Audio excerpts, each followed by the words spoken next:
You are responsible for your life. Your feelings, your choices, your actions, and your reactions. Your successes and your failures, they're all on you. Every decision you make, every step you take, shapes your journey.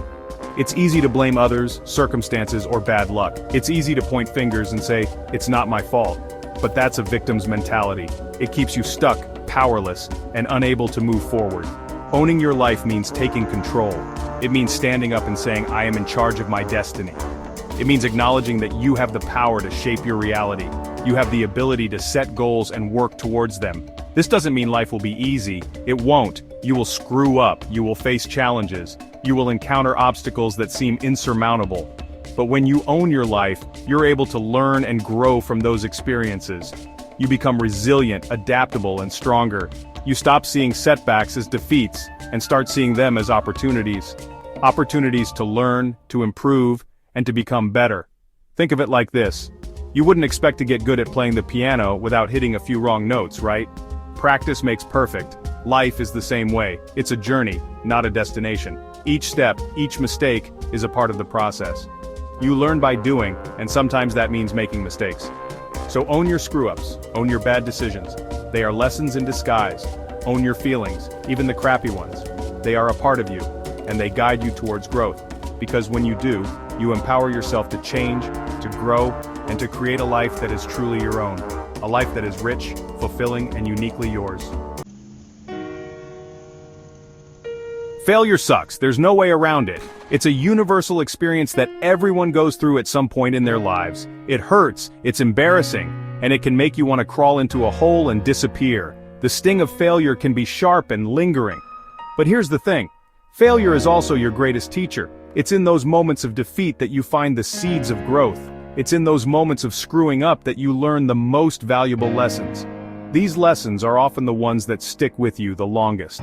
Think about a time you failed at something.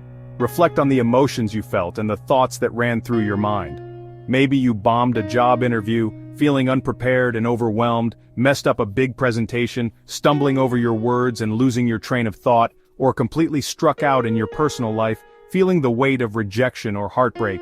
It probably felt terrible at the time. The pain of failure can be intense and consuming, but looking back, did you learn anything from that experience? Did it teach you something about yourself or your approach? Did it help you grow or change for the better? Often it's these tough moments that push us to evolve and improve. Every successful person has a string of failures in their past. They've faced setbacks and disappointments just like you. The difference is, they didn't let those failures define them. They chose to see failure as a stepping stone rather than a stumbling block. They used them as stepping stones, as opportunities to learn and improve. Each failure was a lesson in disguise. They understood that failure wasn't the opposite of success, it was a crucial part of the journey. It was a necessary step towards achieving their goals. So, the next time you find yourself face down in the mud of failure, don't despair. Remember that this is just a part of your story. Dust yourself off, take a good look at what went wrong, and figure out how you can do better next time. Use it as a learning experience. Remember, failure is not the end. It's just the beginning of a new lesson. Embrace it, learn from it, and let it guide you to success. We live in a culture that often glorifies success and shies away from failure. We're taught to play it safe, avoid risks, and strive for perfection. But here's the problem with that. Playing it safe keeps you small. When you're so afraid of failing, you start limiting yourself. You stop taking chances, trying new things, and pursuing your dreams. You settle for a mediocre existence because it feels safer than the possibility of falling flat on your face. But here's the thing. You're going to fall flat on your face anyway. It's inevitable. The difference is, when you embrace failure as part of the process, those falls don't hurt as much. In fact, they can even become exhilarating. Think about it. What's the point of life if you're not out there pushing your limits, taking risks, and seeing what you're truly capable of? Sure, it's scary, but it's also incredibly liberating. So you screwed up. You took a risk and it blew up in your face. Now what? First, give yourself permission to feel the suck. Don't try to bottle it up or pretend it doesn't hurt. Acknowledge the disappointment, the frustration, the anger, whatever emotions come up. But here's the key, don't dwell on it. Don't let those negative emotions consume you or define your worth. Remember, you are not your failures. You are a complex, multifaceted human being who is capable of so much more than your biggest screw-up. Once you've allowed yourself to feel the feels, it's time to shift your perspective. Instead of focusing on the negative, ask yourself, what can I learn from this? Section 5. Learn from the wreckage. Every failure, no matter how big or small, holds valuable lessons. These lessons are often hidden beneath the surface, waiting to be discovered. But you have to be willing to dig through the wreckage and find them. This process requires patience and a willingness to confront uncomfortable truths. Start by analyzing what went wrong. Break down the events leading up to the failure and identify key moments where things started to go off track. Were there any specific actions or decisions that led to the failure? Pinpointing these can help you understand the root causes. Were there external factors you couldn't control? Sometimes, despite our best efforts, external circumstances can derail our plans. Be honest with yourself, but avoid self-blame. It's important to take responsibility without falling into the trap of self-criticism. The goal is to understand, not to punish. Reflecting with a clear mind can lead to valuable insights and personal growth. Next, think about what you could have done differently.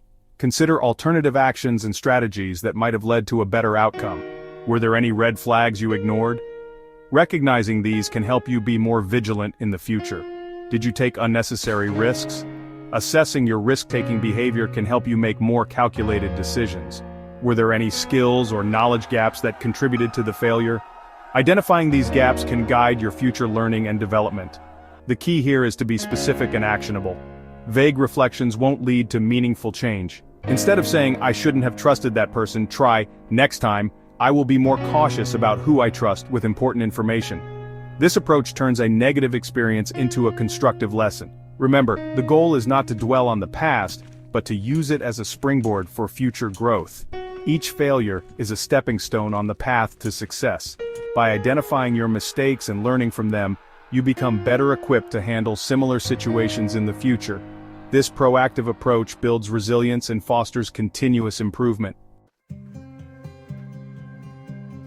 Section 6. The Art of Bouncing Back. Resilience.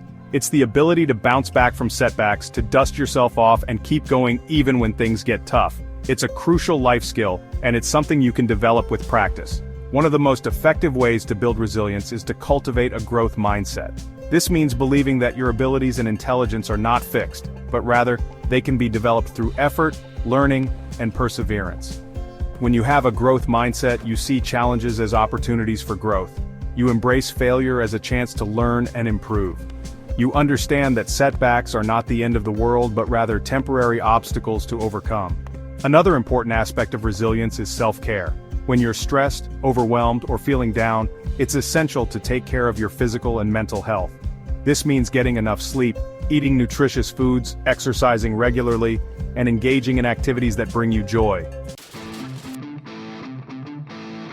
Section 7. Stop waiting, start doing. We all have dreams, things we want to accomplish, experiences we want to have, and people we want to become. But too often we let fear, self-doubt, and the fear of failure hold us back. We wait for the perfect moment, the right opportunity, or the guarantee of success before we're willing to take action. But here's the thing, there's no such thing as the perfect time. And waiting for a guarantee of success is like waiting for a unicorn to fly past your window. It's not going to happen. The only way to achieve your dreams is to stop waiting and start doing. Take that first step, even if it's a small one. Put yourself out there, even if it scares the crap out of you.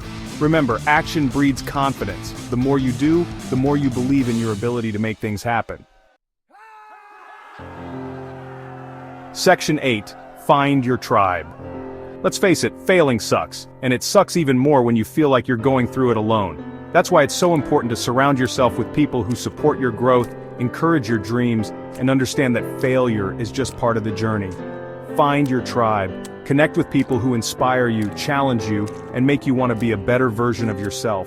These are the people who will pick you up when you fall, celebrate your successes, and remind you of your awesomeness when you forget. Remember, you don't have to go through this alone.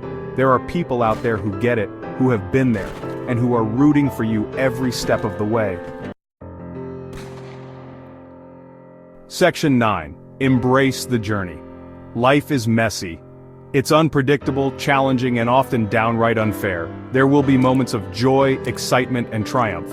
But there will also be moments of heartbreak, disappointment, and failure. The key is to embrace it all. Embrace the ups and downs, the twists and turns, the good, the bad, and the ugly. Because it's in those messy, imperfect moments that you truly grow, learn, and discover who you are. So don't be afraid to fail. Embrace it, learn from it, and most importantly, never stop trying. Because the journey is where you'll find the greatest rewards.